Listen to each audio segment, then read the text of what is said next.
నమస్తే, welcome to ANN. నేను Lakshminag Narahar Shetty. Headlines చూద్దాం. అసెంబ్లీ చిట్చాట్లో సీఎం ఘాటు వ్యాఖ్యలు.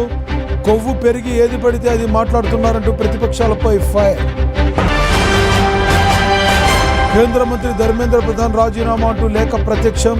సోషల్ మీడియాలో వైరల్ అవుతున్న లేఖ నకిలీ అంటూ తేల్చిన PIB. జమ్మూ కాశ్మీర్లో ముమ్మరంగా కొనసాగుతున్న సెర్చ్ ఆపరేషన్. ఉగ్రవాదుల ఇళ్లను కూల్చేసిన భద్రతా బలగాలు. రా ఎన్టీఆర్ టీం సంచలన నిర్ణయం. సోషల్ మీడియా కార్యకలాపాలకు తక్షణమే స్వస్తి.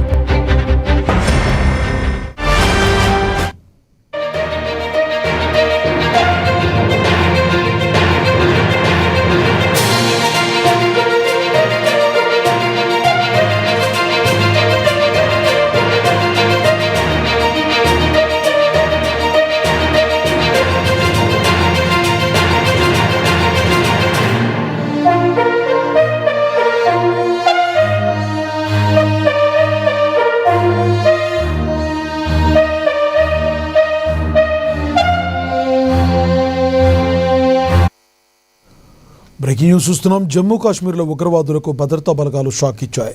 శాంతి భద్రతలకు విఘాతం కలిగిస్తూ పోలీసులపై దాడికి తెగబడిన టెర్రరిస్టుల ఇళ్లను అధికారులు బుల్డోజర్లతో నేలమట్టం చేశారు. అనంతనాగ్లో హెడ్ కానిస్టేబుల్పై కాల్పులు జరిపిన నిందితుల ఇళ్లను భద్రతా దళాలు ధ్వంసం చేశాయి. హిజ్బుల్ ముజాహిద్దీన్ సంస్థకు చెందిన టెర్రరిస్టులు ఆదిల్ ఠోకర్, హరుసన్ రషీద్లను చెందిన ఇళ్లను అధికారులు కూల్చేశారు. ఆదిల్ నిర్మిస్తున్న మరో కొత్త ఇంటిని కూడా భద్రతా బలగాలు నేలమట్టం చేశాయి. ఉగ్రవాదానికి సహకరిస్తే తీవ్ర పరిణామాలు ఉంటాయని చర్య ద్వారా అధికారులు హెచ్చరించారు.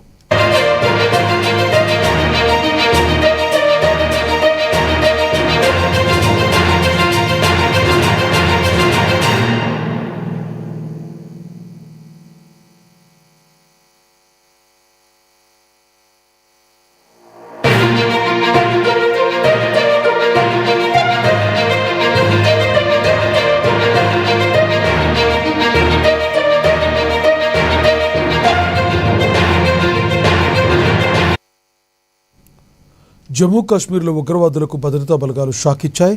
శాంతి భద్రతలకు విఘాతం కలిగిస్తూ పోలీసులపై దాడికి తెగబడిన టెర్రరిస్టుల ఇళ్లను అధికారులు బుల్డోజర్లతో నేలమట్టం చేశారు.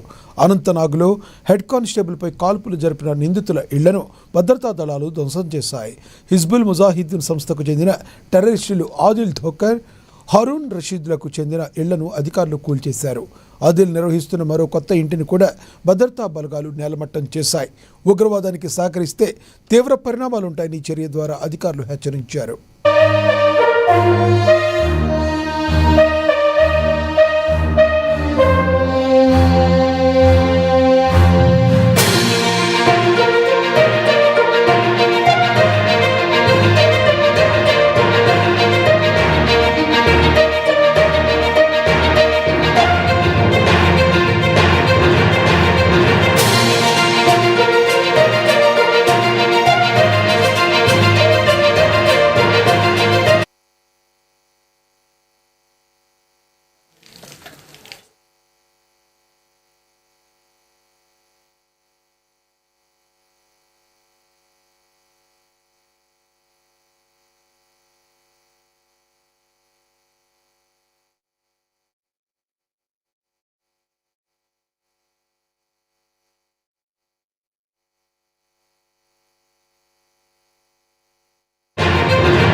ప్రధాని నరేంద్ర మోడీ చేసిన ట్వీట్పై కాంగ్రెస్ అగ్రనేత రాహుల్ గాంధీ, ప్రియాంక గాంధీ స్పందించారు. దేశంలో విద్యా వ్యవస్థను నాశనం చేయడానికే ప్రధాని మోడీయే ప్రోత్సహించారని, యువత భవిష్యత్తుకు హాని చేస్తుంది కూడా మీరేనంటూ రాహుల్ గాంధీ మండిపడ్డారు. ఈ వ్యవహారంలో బాధ్యులైన వారిని రక్షించేందుకు ప్రభుత్వం ప్రయత్నిస్తుందని ఆరోపణలు చేశారు. నిరసన తెలుపుతున్న విద్యార్థులపై దాడి చేసిన వారిపై కఠిన చర్యలు తీసుకోవాలని రాహుల్ డిమాండ్ చేశారు. మరోవైపు కాంగ్రెస్ నేత ప్రియాంక గాంధీ కూడా ప్రధాని ట్వీట్పై స్పందించారు. ప్రస్తుత పరిస్థితుల్లో విద్యా వ్యవస్థపై విద్యార్థులు తీవ్రంగా నమ్మకాన్ని కోల్పోయారని ఆందోళన వ్యక్తం చేశారు. ప్రధాని మోడీ వెంటనే విద్యార్థుల డిమాండ్లను వినాలని, వారి డిమాండ్లను అంగీకరిస్తేనే ఈ సమస్యకు సరైన పరిష్కారం లభిస్తుందని ప్రియాంక గాంధీ స్పష్టం చేశారు.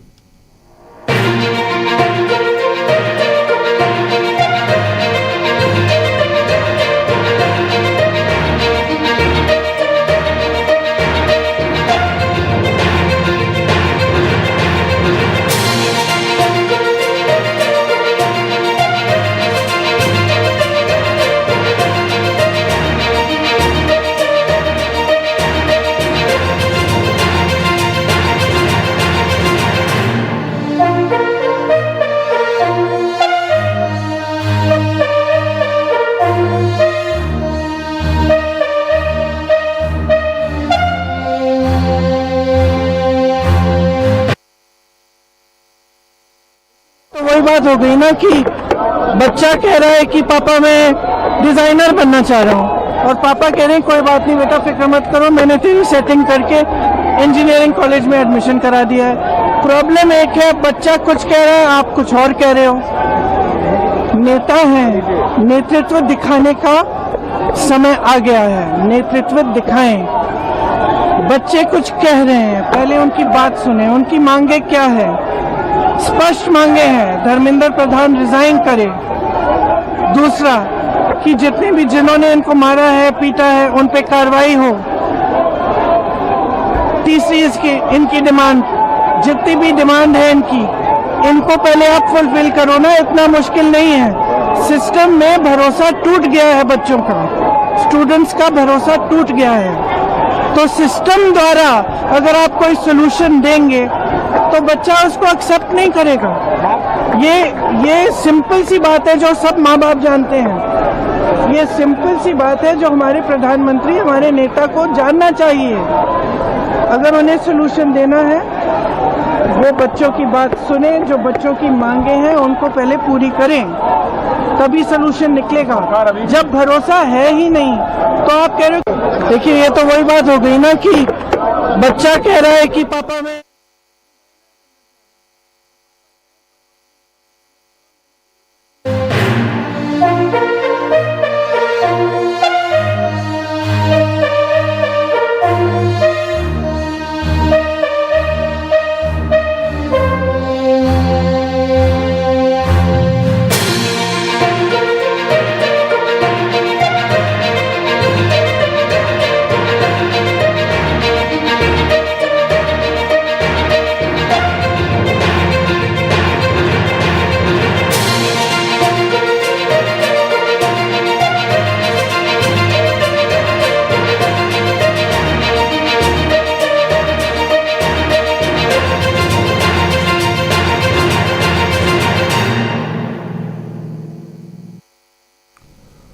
దేశ రాజధాని ఢిల్లీలోని జంతర్ మంతర్ వద్ద ఉద్రిక్తత వాతావరణం కొనసాగుతుంది. కాక్రోచ్ జనతా పార్టీ చేపట్టిన ఆందోళన తీవ్ర రూపం దాల్చింది. ఈ వ్యవహారంపై స్పందించిన ప్రధాని నరేంద్ర మోడీ సమస్య పరిష్కారానికి ఫాస్ట్ ట్రాక్ కోర్టులను ఏర్పాటు చేస్తామని హామీ ఇచ్చినప్పటికీ సీజేపీ నేతలు ఆఫర్ను తిరస్కరించారు. కేంద్ర మంత్రి ధర్మేంద్ర ప్రధాన్ తక్షణమే తమ పదవికి రాజీనామా చేయాలని సీజేపీ నాయకులు డిమాండ్ చేస్తున్నారు. తమ డిమాండ్లు పూర్తిగా నెరవేరే వరకు జంతర్ మంతర్ వీడేది లేదని, ఇక్కడే నిరసన కొనసాగిస్తామని స్పష్టం చేశారు. మరోవైపు ఆందోళన చేస్తున్న నిరసనకారులకు దేశవ్యాప్తంగా మద్దతు పెరుగుతుంది. జంతర్ మంతర్ వద్ద ఉన్న వారికి మద్దతుదారులు స్విగ్గీ, జొమాటోల ద్వారా పెద్ద ఎత్తున ఆహారాన్ని ఆర్డర్ చేసి పంపుతున్నారు.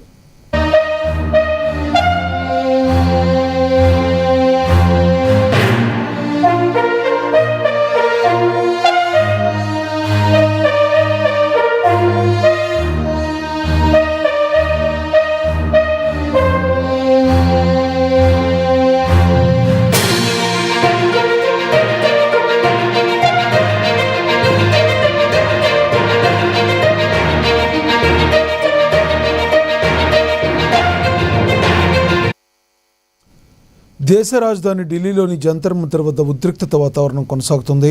కాక్రోచ్ జనతా పార్టీ చేపట్టిన ఆందోళన తీవ్ర రూపం దాల్చింది. ఈ వ్యవహారంపై స్పందించిన ప్రధాని నరేంద్ర మోడీ సమస్య పరిష్కారానికి ఫాస్ట్ ట్రాక్ కోర్టులను ఏర్పాటు చేస్తామని హామీ ఇచ్చినప్పటికీ సిజేపీ నేతలు ఆఫర్ను తిరస్కరించారు. కేంద్ర మంత్రి ధర్మేంద్ర ప్రధాన్ తక్షణమే తన పదవికి రాజీనామా చేయాలని సిజేపీ నాయకులు డిమాండ్ చేస్తున్నారు. తమ డిమాండ్లు పూర్తిగా నెరవేరే వరకు జంతర్ మంతర్ వీడేది లేదని, ఇక్కడే తమ నిరసన కొనసాగిస్తామని స్పష్టం చేశారు. మరోవైపు ఆందోళన చేస్తున్న నిరసనకారులకు దేశవ్యాప్తంగా మద్దతు పెరుగుతుంది. జంతర్ మంతర్ వద్ద ఉన్న వారికి మద్దతుదారులు స్విగ్గీ, జొమాటోల ద్వారా పెద్ద ఎత్తున ఆహారాన్ని ఆర్డర్ చేసి పంపుతున్నారు. इसके खिलाफ लोगों को गुस्सा है और लगातार जंतर मंतर पर आने वालों की संख्या कम ही नहीं हो रही है। मतलब ये भीड़ लगातार बढ़ती ही जा रही है। इसमें नौजवान भी हैं, इससे बड़े भी हैं, बुजुर्ग भी हैं, हर तरह के लोग, लेकिन नौजवान ज़्यादा हैं। और आज दिल्ली पुलिस ने कारनामा किया है कि जंतर मंतर का जो एंट्री गेट था ना, इसको बंद कर दिया। इसमें अब बैरियर लगा दिया है और साइड से एक रास्ता हल्का छोटा दे रखा है और वहाँ से लोग धीरे धीरे अंदर जाते हैं धक्के मुक्के खाते हुए, क्योंकि भीड़ बहुत ज़्यादा है। और भी देखिए, ये अभी एक और बैरिकेड यहाँ लगा दिया आगे। इससे पहले वहाँ पीछे की तरफ एक था, लेकिन अब यहाँ भी एक लगा दिया।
కేంద్ర మంత్రి ధర్మేంద్ర ప్రధాన్ రాజీనామా చేశారంటూ ఓ నకిలీ లేఖ సోషల్ మీడియాలో ప్రత్యక్షమైంది.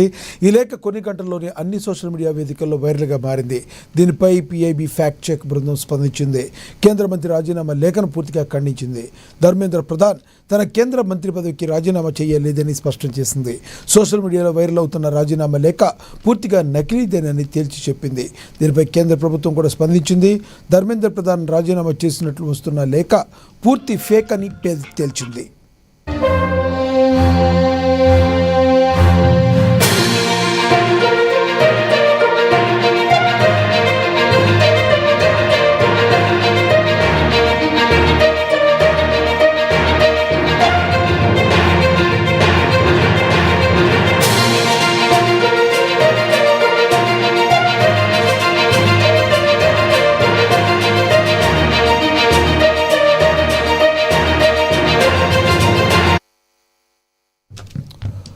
కేంద్ర మంత్రి ధర్మేంద్ర ప్రధాన్ రాజీనామా చేశారంటూ ఓ నకిలీ లేఖ సోషల్ మీడియాలో ప్రత్యక్షమైంది. ఈ లేఖ కొన్ని గంటల్లోనే అన్ని సోషల్ మీడియా వేదికల్లో వైరల్గా మారింది. దీనిపై పీఐబీ ఫ్యాక్ట్ చెక్ బృందం స్పందించింది. కేంద్ర మంత్రి రాజీనామా లేఖను పూర్తిగా ఖండించింది. ధర్మేంద్ర ప్రధాన్ తన కేంద్ర మంత్రి పదవికి రాజీనామా చేయలేదని స్పష్టం చేసింది. సోషల్ మీడియాలో వైరల్ అవుతున్న రాజీనామా లేఖ పూర్తిగా నకిలీదేనని తేల్చి చెప్పింది. దీనిపై కేంద్ర ప్రభుత్వం కూడా స్పందించింది. ధర్మేంద్ర ప్రధాన్ రాజీనామా చేసినట్టు వస్తున్న లేఖ పూర్తిగా ఫేక్ అని తేల్చింది.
తెలంగాణ శాసనసభలో జరుగుతున్న పునర్నిర్మాణ ఆధునీకరణ పనులను సీఎం రేవంత్ రెడ్డి పరిశీలించారు.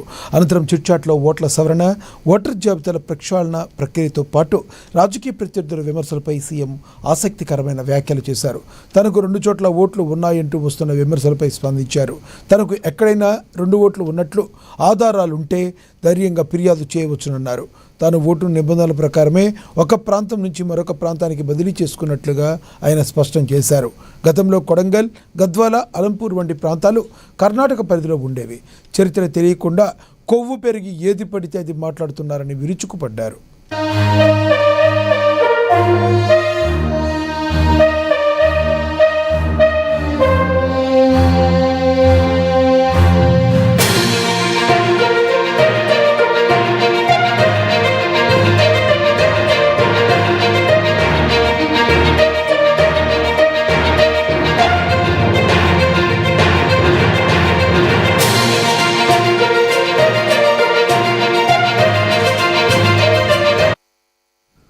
తెలంగాణ శాసనసభలో జరుగుతున్న పునర్నిర్మాణ ఆధునీకరణ పనులను సీఎం రేవంత్ రెడ్డి పరిశీలించారు. అనంతరం చిట్చాట్లో ఓట్ల సవరణ, ఓటర్ జాబితాల ప్రక్షాళన ప్రక్రియతో పాటుగా రాజకీయ ప్రత్యర్థుల విమర్శలపై సీఎం ఆసక్తికర వ్యాఖ్యలు చేశారు. తనకు 2 చోట్ల ఓట్లు ఉన్నాయంటూ వస్తున్న విమర్శలపై ఆయన స్పందించారు. తనకు ఎక్కడైనా 2 ఓట్లు ఉన్నట్లు ఆధారాలుంటే ధైర్యంగా ఫిర్యాదు చేయవచ్చునన్నారు. తాను ఓటు నిబంధనల ప్రకారమే ఒక ప్రాంతం నుంచి మరొక ప్రాంతానికి బదిలీ చేసుకున్నట్లుగా స్పష్టం చేశారు. గతంలో కొడంగల్, గద్వాల, అలంపూర్ వంటి ప్రాంతాలు కర్ణాటక పరిధిలో ఉండేవి. చరిత్ర తెలియకుండా కొవ్వు పరిగి ఏది పడితే అది మాట్లాడుతున్నారని విరుచుకుపడ్డారు.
రా ఎన్టీఆర్ సంస్థ సంచలన ప్రకటన చేస్తుంది. ఇప్పటి వరకు చేపట్టిన తన సేవా కార్యక్రమాలను తక్షణమే నిలిపేస్తున్నట్టుగా సంస్థ వ్యవస్థాపకుడు సాయి రూప్ అధికారికంగా వెల్లడించారు. ఈ నెల 18న తిరుపతిలో ప్రత్యేక ప్రెస్ మీట్ ఏర్పాటు చేసిన సాయి రూప్ ఏకంగా 100 కోట్లతో సేవా కార్యక్రమాలు చేపడతామని ఆర్భాటంగా ప్రకటించారు. ఎన్టీఆర్ ఆశయాలకు తగ్గట్టుగానే ముందుకెళ్తామని, ఆయన పేరును ఎక్కడ దుర్వినియోగం చేయబోమని ఆయన స్పష్టం చేశారు. అయితే ఈ ప్రకటన వచ్చిన వెంటనే రంగంలోకి దిగిన ఎన్టీఆర్ పిఆర్ టీం రా ఎన్టీఆర్ సంస్థతో జూనియర్ ఎన్టీఆర్కు కానీ ఆయన బృందానికి కానీ ఎలాంటి సంబంధం లేదని తేల్చి చెప్పింది. ఈ పరిణామాల నేపథ్యంలో సేవలు నిలిపేస్తున్నట్లుగా ప్రకటించడమే కాకుండా ఇందులో విజయం సాధించిన వారికి అభినందనలు అంటూ సాయి రూప్ సెటైరికల్గా కమెంట్ చేయడం తీవ్ర దుమారం రేపుతుంది.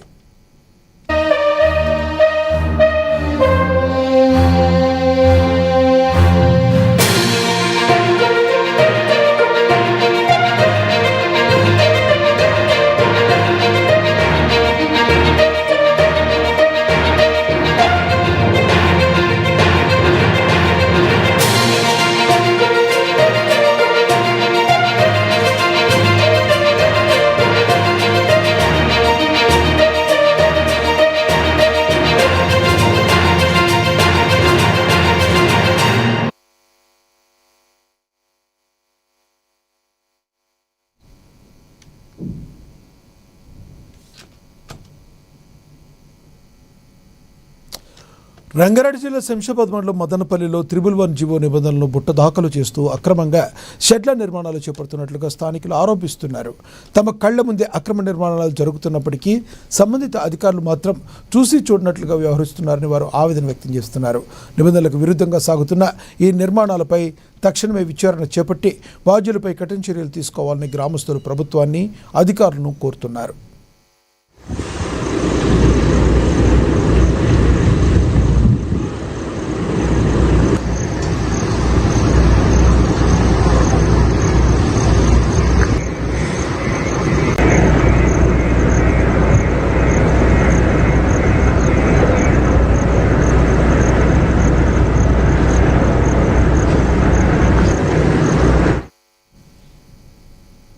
ప్రభుత్వ పాఠశాలల్లో పిల్లలను చేర్పించేలా చర్యలు తీసుకుంటున్నందుకు తమపై పోలీసులు బైండ్ ఓవర్ కేసులు పెట్టారని కామారెడ్డి జిల్లా కన్కల్ గ్రామ సర్పంచ్ రవీందర్ రెడ్డి పాలవర్గ సభ్యులు ఆరోపిస్తున్నారు. గ్రామ సభ తీర్మానం ప్రకారం ఊరిలోని పిల్లలందరినీ సర్కారు బడిలో చేర్పించామన్నారు.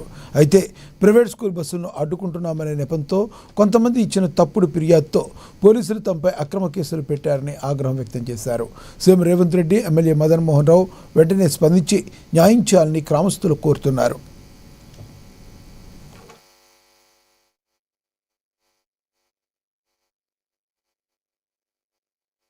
గతంలో 108 మంది ఉన్న పిల్లల స్ట్రెంత్ వాళ్ళ పిల్లల తల్లిదండ్రులతోటి అందరితోటి గ్రామ పెద్దలు, గ్రామంలో ఉన్నటువంటి తల్లిదండ్రులు అందరూ కలిసి ఒక సమిష్టిగా కూర్చుండి ఏకవాక తీర్మానం చేసుకొని ఒక నిర్ణయానికి వచ్చి 108గా ఉన్న స్ట్రెంత్ను 300కు తీసుకొచ్చాం. తీసుకొస్తే ఇది నేరంగా భావించిన కలెక్టర్ గారు కావచ్చు, లేకపోతే కామారెడ్డి జిల్లా కలెక్టర్ గారు కావచ్చు, ఎస్పీ గారు కావచ్చు, వాళ్ళ ఆదేశానుసారము మా తాడ్వాయి మండలంలో ఉన్న ఎస్ఐ గారికి ఫస్ట్ సర్పంచును, ఉప సర్పంచును, పాలక వర్గాన్ని తీసుకొచ్చి పోలీస్ స్టేషన్లకి వేసేయండి, కేసు చేయండి అని చెప్పేసి ఆదేశాలు ఇవ్వడం జరిగిందట.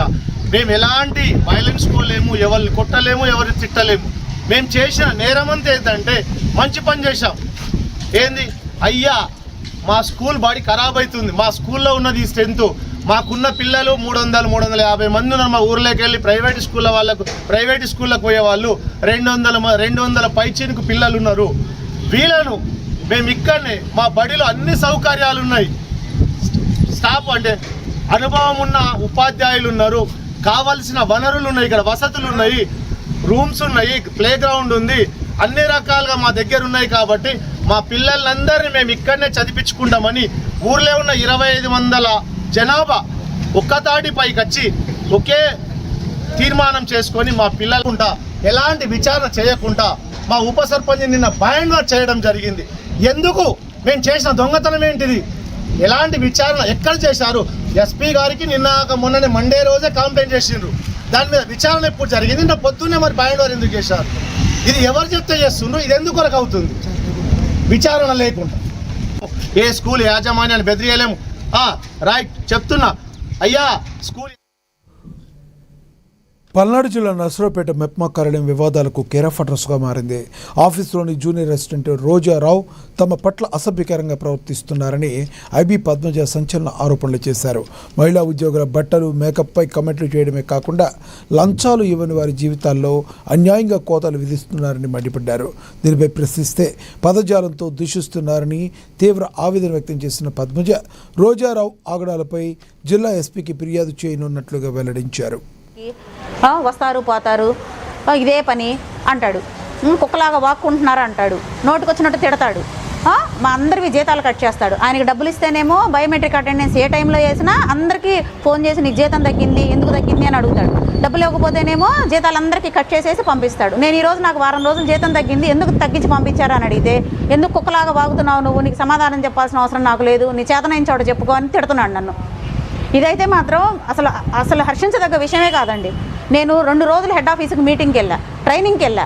కనీసం పీడీ గారికి నేను చెప్పి పీడీ గారి పర్మిషన్తో మేము వెళ్ళాం. కనీసం జీతం తగ్గినప్పుడు పీడీ గారికి చెప్పాలి, అడగాలి. ఏమి అడగకోకుండా హెడ్ ఆఫీస్కి జీతం రికమెండ్ చేసి పంపించేశాడు. ఎందుకు తగ్గింది అని అడిగితే ఈరోజు నోటుకొచ్చినట్టు నన్ను తిడుతున్నాడు. ఇదైతే మాత్రం చాలా చాలా బాధాకరమైన విషయం అండి. పనిచేసే చోట ఆడవాళ్ళని ఇలా మాట్లాడడం అనేది చాలా తప్పు. ఒక జూనియర్ అసిస్టెంట్ ఎంత ఇన్ఛార్జ్ ఇస్తే అడ్మినిస్ట్రేటివ్ ఆఫీసర్ అయిపోతే మాత్రం నోటుకొచ్చినట్టు ఆడవాళ్ళని తిడతాడా అండి? ఒకసారి కాదు, ఎందుకు కుక్కలాగా వాగుతున్నావు నువ్వు? నీకు సమాధానం చెప్పాల్సిన అవసరం నాకు లేదు. నీ చేతనైన చోట చెప్పుకో, నీకు దిక్కున్న చోట చెప్పుకో అంటున్నాడు.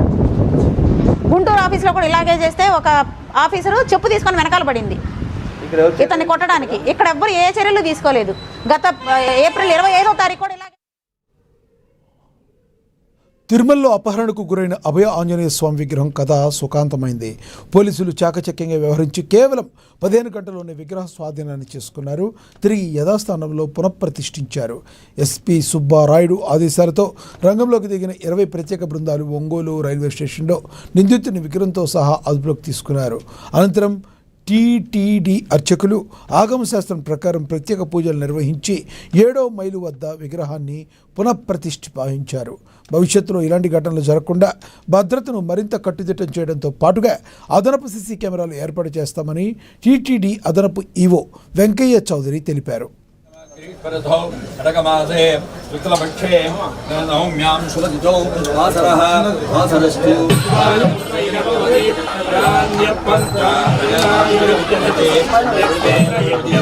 ఇక్కడ మన 7వ మైల్ తిరుమల నుంచి తిరుపతికి వెళ్ళే ఘాట్ రోడ్లో ఆంజనేయ స్వామి స్టాచ్యూ కింద ఉండే చిన్న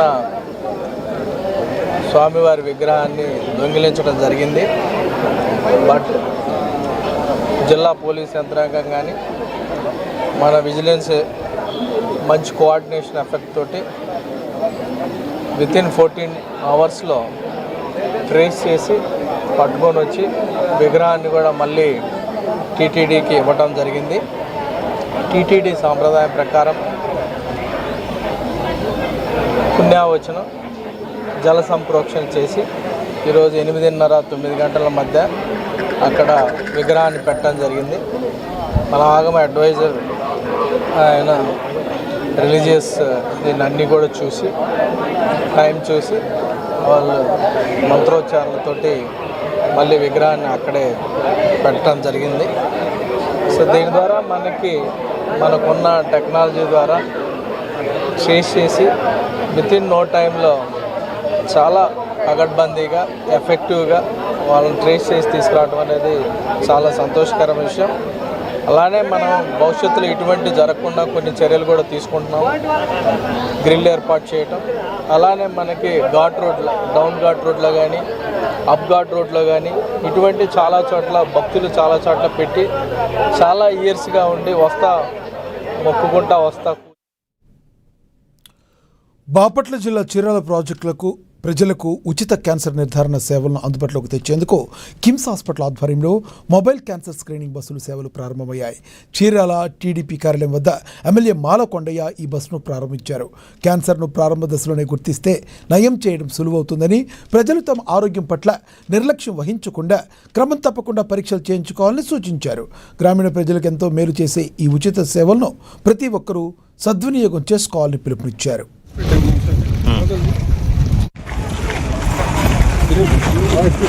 ప్రజలకి ఏంటంటే పేదవాళ్ళకి ఒక మంచి అవకాశం. ఇక్కడ వాళ్ళు ఆరోగ్యశ్రీని ఆమోదిస్తున్నారు. అలాగే మరి సీఎం రిలీఫ్ ఫండ్ కూడా ఇవన్నీ కూడా తీసుకుంటున్నారు. ఈ రెండు కూడా వాళ్ళ కూటమి ప్రభుత్వం గౌరవ ముఖ్యమంత్రి గారి యొక్క ఆధ్వర్యంలో ఒక పక్క పవన్ కళ్యాణ్ గారు మరి మోడీ గారి సహకారంతో ఈ యొక్క గవర్నమెంట్ నడుస్తుంది. మనందరికీ తెలిసిన విషయమే. సరే, ఎవరు వచ్చినప్పటికీ కూడాను ప్రతి పేదవాడికి ఈరోజు ఆరోగ్యశ్రీ విషయంలో కానీ సీఎం రిలీఫ్ విషయంలో కానీ ఈ ప్రభుత్వం ముందంజలో ఉండి ఎక్కడైతే శాసనసభ సభ్యులు లేదా ఇన్ఛార్జీలకి అప్పచెప్పి ఈ కార్యక్రమాన్ని పెద్ద ఎత్తున పేద ప్రజల తరపున ప్రభుత్వం అనేక రకాల సహకారాన్ని అందిస్తుంది. అదే సహకారాన్ని తీసుకుంటూ ఈరోజు కిమ్స్ వారు ఇక్కడికి రావడం మరి అనేక మందికి ఇది ఉపయోగపడుతుందని నేను ఆశిస్తాను. క్యాన్సర్ అంటే గర్భసంచి ముఖద్వార క్యాన్సర్లు, వీటికి స్క్రీనింగ్ జరుగుతూ ఉంటుంది. మన ఇండియాలో 60-70% వరకు ఈ 2 క్యాన్సర్లే ఉంటాయి. వీటికి స్క్రీనింగ్ వల్ల ఏంటంటే ముందుగానే మనం క్యాన్సర్ని డిటెక్ట్ చేసి ఎఫెక్టివ్ ట్రీట్మెంట్ అంటే సరైన ట్రీట్మెంట్ తీసుకుంటే లైఫ్ కూడా ఇంకా నార్మల్గానే లీడ్ చేయొచ్చు అన్నమాట. బ్రెస్ట్ క్యాన్సర్ స్క్రీనింగ్ 45 ఏళ్ల పైబడిన తర్వాత ప్రతి మహిళ సంవత్సరానికి ఒకసారి చేసుకోవాల్సి వస్తుంది. సర్విక్స్ క్యాన్సర్ స్క్రీనింగ్ 30 ఏళ్ళు పైబడిన వాళ్ళు ప్రతి సంవత్సరము చేసుకోవాలి. ఇది ముందుగానే డిటెక్ట్ చేసి మనము సరైన ట్రీట్మెంట్ తీసుకుంటే ఈ క్యాన్సర్ బారిన అడ్వాన్స్డ్ స్టేజ్లో ఇవి బులెటిన్ అప్డేట్స్. Stay tune.